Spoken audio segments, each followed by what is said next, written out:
Today, I've got an amazing guest, a young man that I met at Atlanta Tech Village, which is one of the biggest incubators in the country, I think. And he is running his own startup, but he's just young and vibrant, and he's got his head on his shoulders correctly. And I just love this guy's spirit. So I can't wait for you to meet Luis Andino.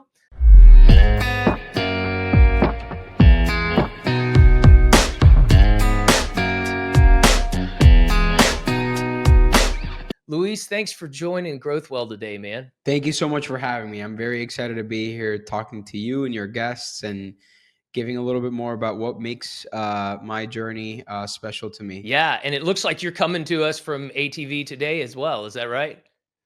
Awesome. Yes. Yeah, this is our space, our little space at ATV. It's small but mighty, is what I like to I say. think that's kind of the name of the game at ATV, and I love working out of there myself sometimes. So, for our audience, tell us a little bit about you. I know that you are, the founder of Ditch. I'll let you tell us a little bit about that, but how did you get where you are now? Of course, yeah. So I guess like something interesting and noteworthy for me is that I'm a first generation immigrant. So I am the first of my family to be in the United States. I came here when I was 19 years old in 2018. Moved from a very beautiful and tropical and sunny in the 80s, in the 90s, Dominican Republic to a very snowy Rochester, New York, in the middle of January. So it was very a drastic change, a big dichotomy between the Dominican Republic and upstate New York. But I've loved it here thus far. I went to school for computational mathematics, very technical background. Came down to Atlanta, started working for a big consumer lender here. It was a great experience. I got to work with the executive team at a startup called Lending Point that very quickly grew out of the startup stage. It became a full fledged company that went on to do amazing things. In the process of doing so, I kind of uncovered some truths about what it means to have debt in America and comparing that to what it felt like for me growing up. I feel like the big difference is that for most Americans, debt is sort of intertwined into the culture, Yeah. right? As soon as you're 18, you're expected to take on student loans. You're expected, in fact, encouraged to go and build credit through by taking on credit. And there's this like big conversation about debt as just being something that we all kind of live on. But what I kind of uncovered in the process of working with hundreds of thousands of people that manage debt is that first of all, there is a lot more debt being originated now than ever before, and second, debt kind of sucked for the It most does for most suck. people, and there's this huge psychological burden created by having debt that most of us were aware of, but some of us weren't even aware of. Right? Where is this stress coming from? And where is this pressure coming from? And a lot of times you can pinpoint it back to some of the financial struggles. So I felt like I wanted to at that point find a solution that we could bring to market that covered the needs of the customer. And with my understanding of what those problems were, again, having worked with hundreds of thousands of people that managed debt, I felt like there was a space for a company like Ditch to exist, sort of a full spectrum debt companion that handheld our users through their journey of debt management. That's kind of how the story unfolds. First generation immigrant, move up to Rochester, New York, come down to Atlanta, work for a big consumer lender, realize that there's this massive problem as it pertains to debt management and like this all this financial pressure created by debt. Try to find a solution that exists in the market. Realize that there wasn't anything out there that I felt was compelling enough that I could give to our customer base at Lending Point. So I decided to build it I myself. love that story. That's the entrepreneurial spirit right there. I decided to build it myself because I saw a problem. Now, tell me a little bit about the customers that you're serving with Ditch. Yeah, I think it's interesting because it's a product that serves and a problem that is experienced by such a wide array of people. But the name of the game in startup land is to choose your customer very well, understand their needs. And so what we've uncovered is that again, despite the fact that 80% of Americans have debt, that's 240 million people in America that manage consumer debt. despite the fact that there's such a wide array of people, our focus is Gen Zs and millennials. So our average customer today is a female that's 28 years old, to give you like tangible perspective. But our brand and message closely speaks to Gen Z, because what we've uncovered is that every year there are 4 million new Gen Zs that are opening a trade line for the first time. And part of the value that we bring to the table as a company is that we provide our customers with a ton of insights and data and practical tools to get and stay out of debt. And one of the flavors of that we give is gamified financial education, where we're helping people, we're helping in the way that we say it in fancy terms, is we're closing the information asymmetry that exists between customers that have access to financial expertise and financial education, and those that don't, and making it very easily accessible, and meeting our users where they spend the majority of their time, which is their Yeah. phones. For context, Ditch is a mobile app. So yeah, to answer your question succinctly, primarily younger Gen Zs, millennials, but the product itself serves a wide array of people. The range is very wide, but the core of who our brand speaks to is Gen Zs and I millennials. got you. I remember s- very distinctly coming out of college. I was going to graduate in about a year, and I opened up my first credit card. And the guidance counselors at the time, they were telling me I was going to make fairly large amount, or it seemed like a large amount to me coming straight out of college.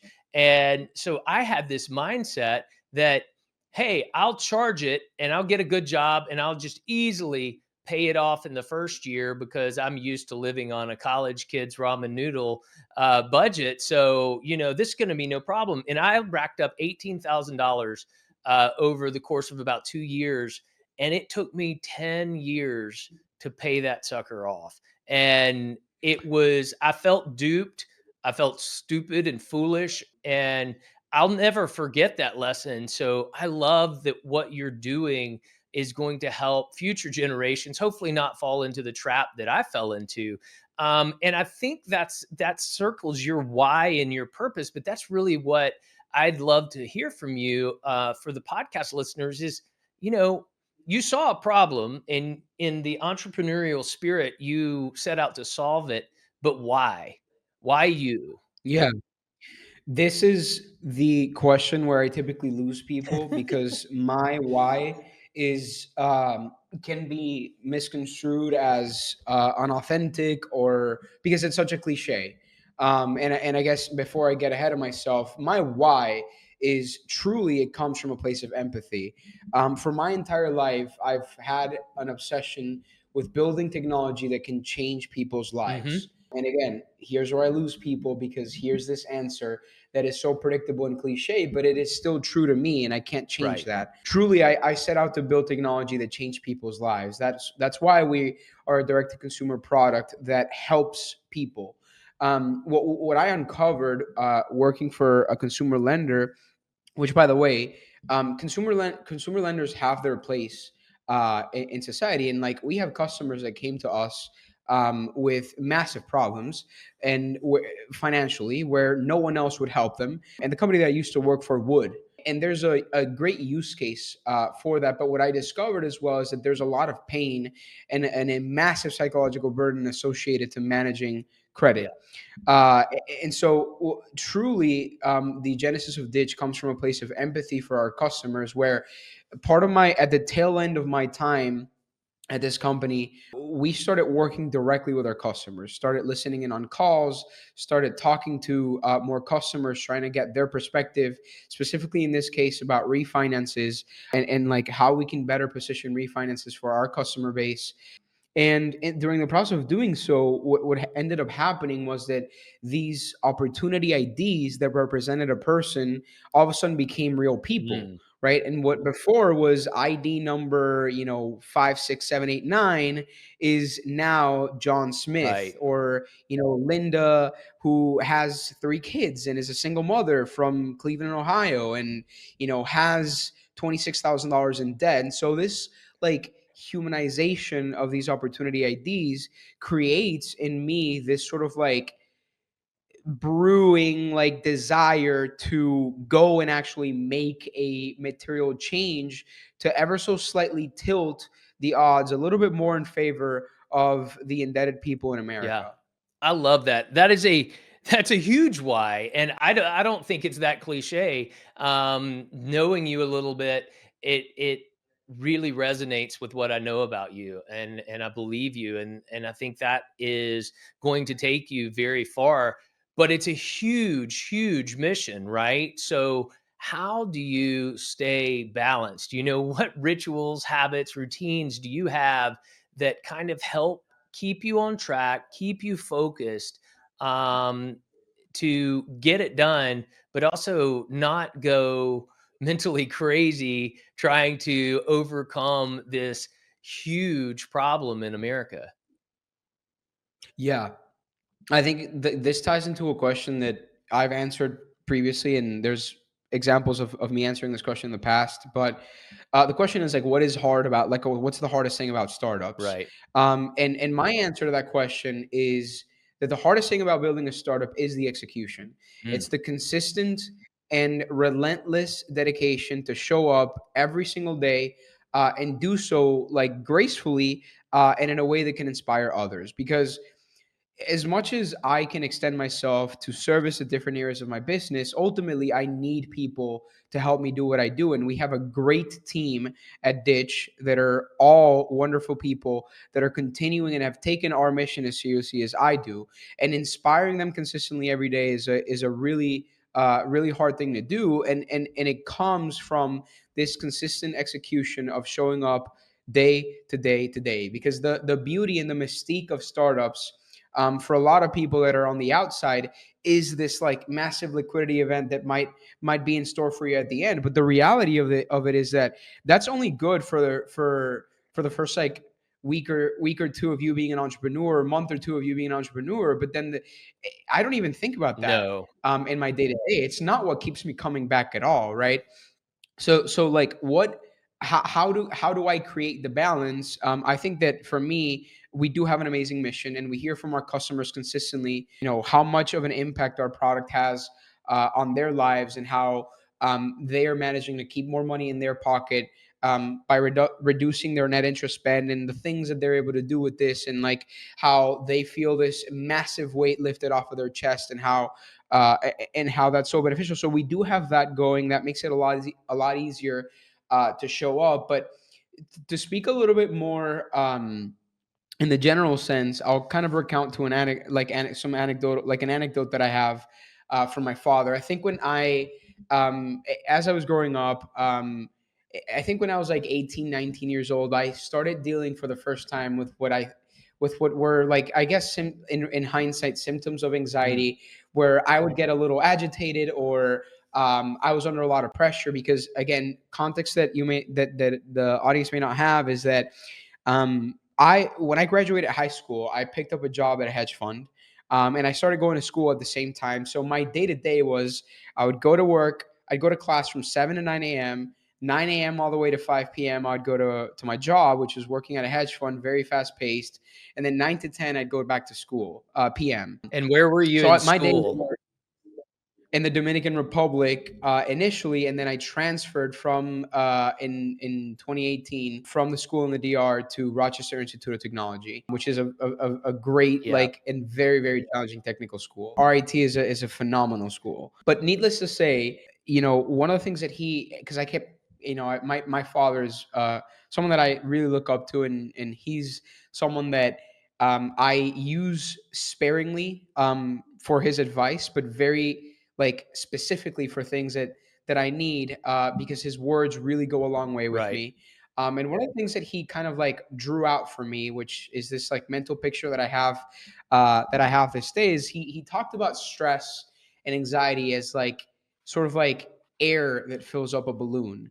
And what he kept saying, and what he kept like illustrating to me, is you need to find in your life, because stress will continue filling you up and filling you up and filling you up, and you need to find in your life there are certain things that you need to have as these like pressure valves or escape valves that you attach to your body. And those could be things like sports, meditation, exercise, therapy, all these different tools and techniques, and he was what he said was, you need to set some time aside to find what these escape valves are for you. And I remember he put his hand on my chest, and he said, because just every so often, when you feel like things are getting a little bit out of hand, you need to go, you need to open that valve, let that all that stress come out, deflate slightly, and then continue on, and move on with your life. And that really struck me as something that I needed to keep top of mind as I continued building my career. Because again, our days are so long, Sure.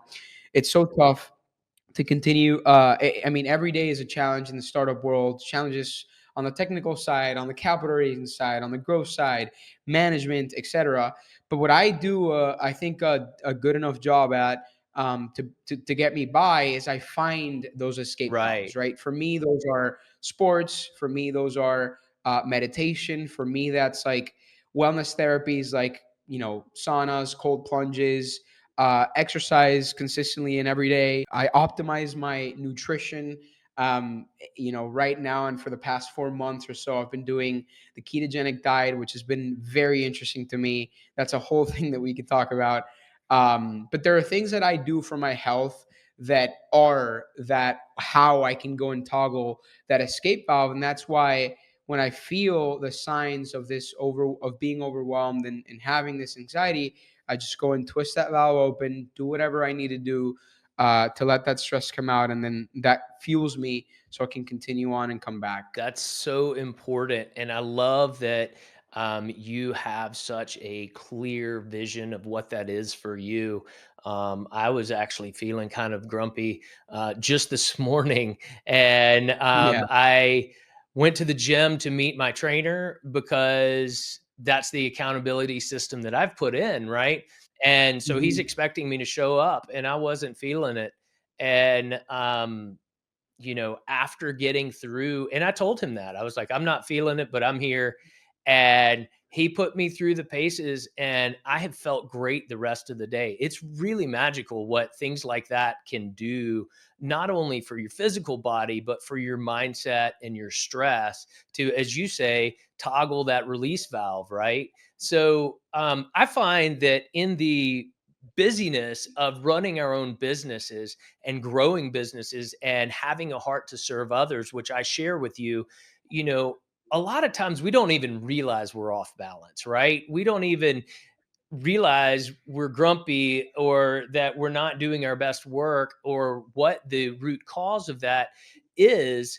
So I find that so many people have things in their life, people in their life, or systems in their life to really help them recognize when they're off balance. So, what would be that for you? How do you recognize when you need to go hit that release valve that you talked about?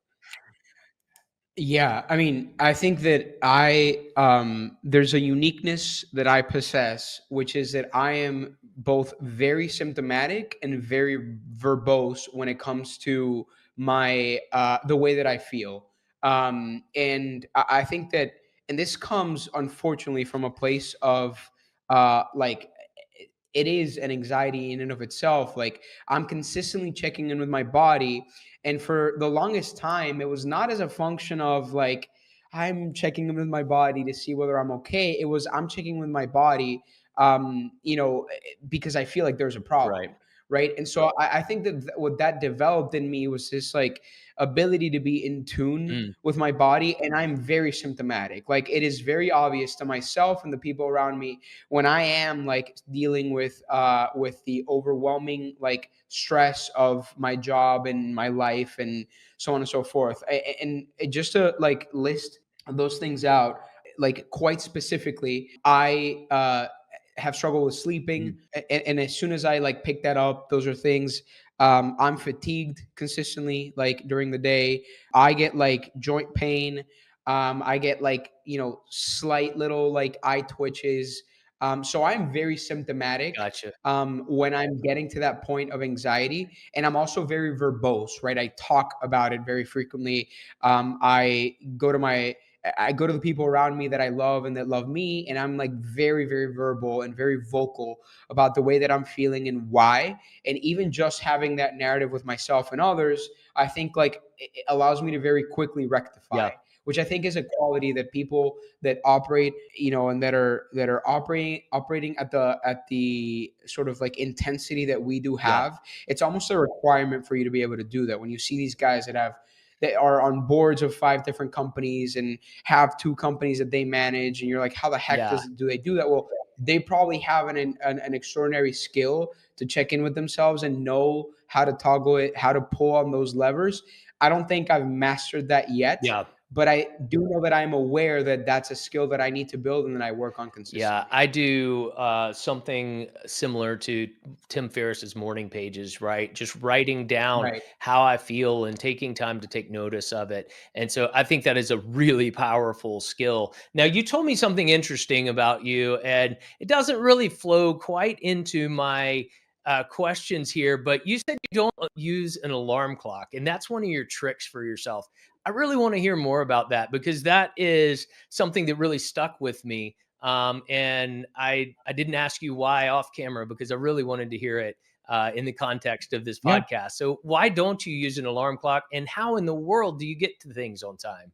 Yeah, I think, well, I don't, and I haven't for probably a year, Yeah. or more. And I think that what it is to me is that I think that if there is something that is important enough, I will wake up. And I've, Mm, by the way, never missed a morning meeting. So for me, if there's something that's important enough that like I need to wake up for, I will. And if there's something that is supposed to be important, yet I still like don't wake up for it, then I think that that's my way of allowing my body to have some form of control on how it like recovers and how it heals. I think that I notice this, and I know this to be true for myself. When I'm not well slept, and by the way, I am, I wear a Whoop band, yeah. which tracks like my sleep Garmin performance. here, same thing. I have, right. I have done this for probably 4 years now. No, 3 years now. So I get a lot of like quantitative data on my recovery, my body, my exertion, etc. And I think for me it's important. And yeah, I mean the reason is like it's my way of allowing my body to rectify when my conscious mind is unaware of how exhausted I may be, Mm, or otherwise. If there's something that's like really important, I will wake up. And if not, then I will not, right. because the trade-off for me is that if my body is not well rested, and I've made a sacrifice, for instance, the night before to push hard on an initiative, and I went to bed at 3 in the morning, and I decide that I need to wake up at 6 a.m. or 7 a.m. the next day to go and go on with the rest of my day. What I noticed for a while is that the opportunity cost of my performance was just way too high. Mm, My brain would be fried, and right. there's nothing that I could do to rectify during the day. So what I realize is I think that the best thing to do is just to let your body recover in the way that it wants to. And then once you're up and about, then you continue on through your day. And even if you're losing like hours in the morning, you'll be more productive for 6 or 7 hours as opposed to like be slumped for 10 to Yeah. 12. And that to me was just worth it. So I don't use an alarm clock. I let my body naturally wake up, and I have for years now, and I'll probably continue to do that. I think that a lot of people overestimate the rigidness of day-to-day life when it comes to scheduling. And while I'm always respectful of people's time, I think that that is something that for me is non-negotiable. It's just my recovery, because it is very important for me to feel like I'm operating at peak capacity day to day. And of course, there are exceptions to that. Um, there's things that I will like be a little bit more mindful of, but for the most part, I try to let just I try to give a little bit of control back to my body to dictate how I Yeah, recover. that's an amazing skill to master, and thank goodness for, technology and devices that do help us get some quantitative data. I became a tracker of my own data several years ago, and it's been very helpful. So, if you were talking to someone who was in your shoes a few years ago and they really wanting to start their own company, but they don't want to be one of the burnout stories that you hear from entrepreneurs. What advice would you give them to balance their professional growth and their personal well-being? I will say two things. One, like my dad told me, is find what those gauges are. Mm, Build a systematic mechanism of release for yourself where you know that spending an hour every morning on a yoga class or meditating or in a sauna or in a cold plunge or working out, if you have to do squats in your living room, whatever it may be, there's really no excuse for why you can't get 30 minutes of physical exercise every yeah, day, but try to identify what those gauges are. And then like do some like measuring. A lot of entrepreneurs are very rational human beings and they work off of results. But the problem is that they only measure what they want to measure. So guilty. try to find yeah so try to find ways to measure your performance and measure your state as a product of these things, and then kind of like you will naturally be drawn to doing these things just because you'll see the difference that they'll make on your performance. And then the second thing, and I don't know where I read this, but I read it somewhere on LinkedIn. It was someone in my network. So if I'm like plagiarizing you without giving you credit, I am so sorry. But it was something along the lines of like, no one has ever like no company has ever failed because someone missed a day. Like you never hear an entrepreneur that said, I like took a week off. And again, I'm guilty of this myself. I Oh, have we not all are. taken a week off, and maybe I should, but I am also not like opposed to the idea. I'm not rigid in that I will never take a vacation. I know that's a little counterintuitive because I haven't done it yet. Um, but I don't know of anyone that has said, I took that weekend off and my company failed because I took that weekend off. It'll never be one discrete like point that leads to failure. Yeah. But you hear all the time that a founder worked for 3 years with no breaks and they just burnt out and they started resenting their company, their staff, their brand, their product, and that led to a company failure. So again, to the person that posted this on LinkedIn, I'm sorry, it was someone on Right. there. But that's also one thing that has struck with me is no one has ever gone back and said, "Wow, if I wouldn't have taken that Thursday off, my company would still be alive and flourishing." Yeah, that's the thing I've found as I've looked into balance and talked to people about balance. Balance is not actually stillness. People think about being balanced and they think, a meditative state almost, but a balance, if you're on a balance board or a seesaw, you're constantly adjusting to keep that balance, right? You push on this leg harder or this leg harder, and that might be you're working late one night, but you give yourself a break the next day. And so it's really that balance and that constant readjustment that's so important to understand. So, what's next on the horizon for you, for Ditch? What are you excited about over the next year? Yeah, I think there's a lot going on at Ditch. We're in a very busy time. More precisely, we're finding new avenues for growth. We found really interesting use cases for community banks and credit unions and helping give them technology that ultimately helps their customers.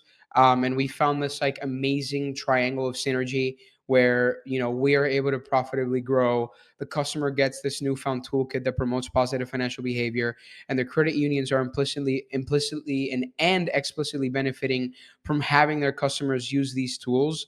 So I'm really excited about the prospect of us continuing scaling Ditch. As far as technology goes, I think that we're building some of the coolest tech in fintech at Ditch. I think that we've really, really tuned into our customer base and we found a way to make a brand that speaks directly to the people that we want to speak Yeah. to. And they're very eager. We've done a great job of building community, and our customers are very eager to just give up a ton of very precious information as it pertains to like what they would love to see when it comes to the relationships that they have with financial institutions. And we've really honed in on that. Plus, we just have a rock star team Yeah, that's you able to do. operate at a really fast pace. And I think that we're probably a couple years ahead of the curve when it comes to the technology that we're building at Ditch, both on the AI front, which is such a buzzword, but for us, it really is at the core of our technology. And from the standpoint of just like my relationship with my business. I think that what I'm excited to is I'm excited to step into the new I think that the role of CEO, especially at an early stage company, is just so Yeah. dynamic.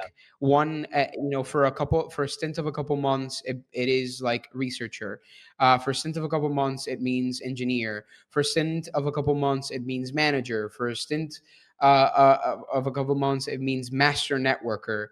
And I think that I've always, since I can remember, I've always had this like undying fear of monotony, Mm, and I think that that's why I love this job so much, is because the role just reinvents itself every quarter effectively, and the challenges become so dynamic, and I'm just very eager to step into whatever this new CEO role demands of me, and do so in a way, and do so from a place of yeah. gratitude, which I think is like another advantage as it pertains to my specific relationship with my company, is that I'm just like overwhelmingly grateful for the fact that I get to do this, and I recognize it as an incredible opportunity for myself, to just be in these shoes where I get to lead a team of amazing people, where I get to bring technology to life that doesn't exist, where I get to impact millions of people. I think the other day I was walking through the airport at LaGuardia, and I saw these group of people, and I had this like epiphany. I was like, wow, I think that we are just time away from me being able to look at a crowd of people and being able to accurately say at least one of those people has used the product that I brought to life and that my team brought to life. And just the prospect of that is enough to keep me going for years, Yeah. So I'm just very excited and grateful to be doing what I do. That is amazing. And I wish you all the best luck and hard work and success, because I think that you're after the right thing, and that's helping people to live better lives, right? Financial lives Yeah. in your case. And so thank you for the work that you're doing. Thank you for spending your time with us today. I've really enjoyed this conversation, Of course. man. Of course, this is great. I'm happy to be here. This is a different flavor of a podcast conversation that I really enjoy, because I think it's very, very Yeah. important for a lot of founders to hear. Yeah, well, thank you for contributing to the conversation. Friends, thank you so much for spending time with us today and listening. If you want to know more about Luis, if you want to know about Ditch, if you want to know about our sponsor, Market Scale, all of those links will be in the YouTube description below on our channel. Thanks for listening. Once again, this is Growthwell with Josh Byrd, and we are signing off.